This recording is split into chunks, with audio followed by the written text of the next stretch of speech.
নমস্কার বন্ধুরা, আজ আমি শেয়ার করব শিম ভর্তার রেসিপি। গরম ভাতের সাথে এইরকম শিম ভর্তা থাকলে পুরো ভাত শুধু এটা দিয়েই খাওয়া হয়ে যায়। এটা এতটাই খেতে সুন্দর হয়। প্রথমেই শিম পরিষ্কার জলে ধুয়ে নিয়ে শিমের দুপ্রান্ত কেটে নিয়ে শিমের ভেতরের দিকে সরু অংশটাও বাদ দিয়ে নিয়েছি।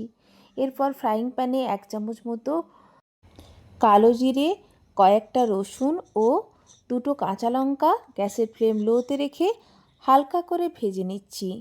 এরপর প্লেটে তুলে নিয়ে 1 কাপ মতো জল দিয়ে জলের উপর পরিমাণ মতো লবণ দিয়ে শিমগুলো দিয়ে দিচ্ছি। একটু নাড়াচাড়া করে ঢাকা দিয়ে আমি শিম সেদ্ধ করে নেব। শিম কিন্তু সম্পূর্ণ সেদ্ধ করব না, প্রায় 40% মতোই শিমটা সেদ্ধ করে নিয়েছি। বেশি সেদ্ধ করছি না, শিম যেন একেবারে নরম না হয়ে যায়। ঠিক এইভাবে সেদ্ধটা করে নিয়েছি, আশা করছি দেখেই বুঝতে পারছেন। এরপর আমি শিম প্লেটে তুলে নেব। মিক্সিং জারে এই শিম একটু ঠান্ডা হলে ভেজে রাখা কালো জিরে, রসুন, কাঁচা লঙ্কার সাথে বেটে নিচ্ছি। অপরদিকে শিম ঠান্ডা হতে হতে কিছুটা পেঁয়াজও কুচিয়ে নিয়েছি। পেঁয়াজের পরিমাণটা একটু বেশি দিয়েছি। পেঁয়াজের পরিমাণটা একটু বেশি দিলে শিম ভর্তা খেতে বেশি ভালো লাগে। মিক্সিং জারে শিম, রসুন, কালো জিরে, কাঁচা লঙ্কা একসঙ্গে বেটে নিচ্ছি। আপনারা চাইলে এটা শিলেও বেটে নিতে পারেন। এরপর ফ্রাইং প্যানে সর্ষের তেল দিয়েছি। ভর্তা সর্ষের তেলে তৈরি করলেই বেশি টেস্টি হয়। দিয়ে দিয়েছি, তেল গরম হলে কেটে রাখা পেঁয়াজ, পরিমাণ মতো লবণ দিয়ে পেঁয়াজ লাল লাল করে ভেজে নিচ্ছি। পেঁয়াজ এইভাবে লাল লাল করে ভেজে নিতে হবে। এরপর ফ্রাইং প্যানে পেঁয়াজ একটু সাইড করে দিয়ে 2টো শুকনো লঙ্কাকেও ভেজে প্লেটে তুলে নিচ্ছি।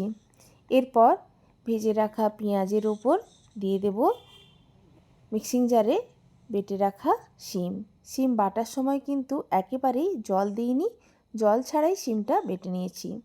এরপর গ্যাসের ফ্লেম মিডিয়ামে রেখে অনবরত নাড়াচাড়া করে শিম ভাজা ভাজা করে নিচ্ছি।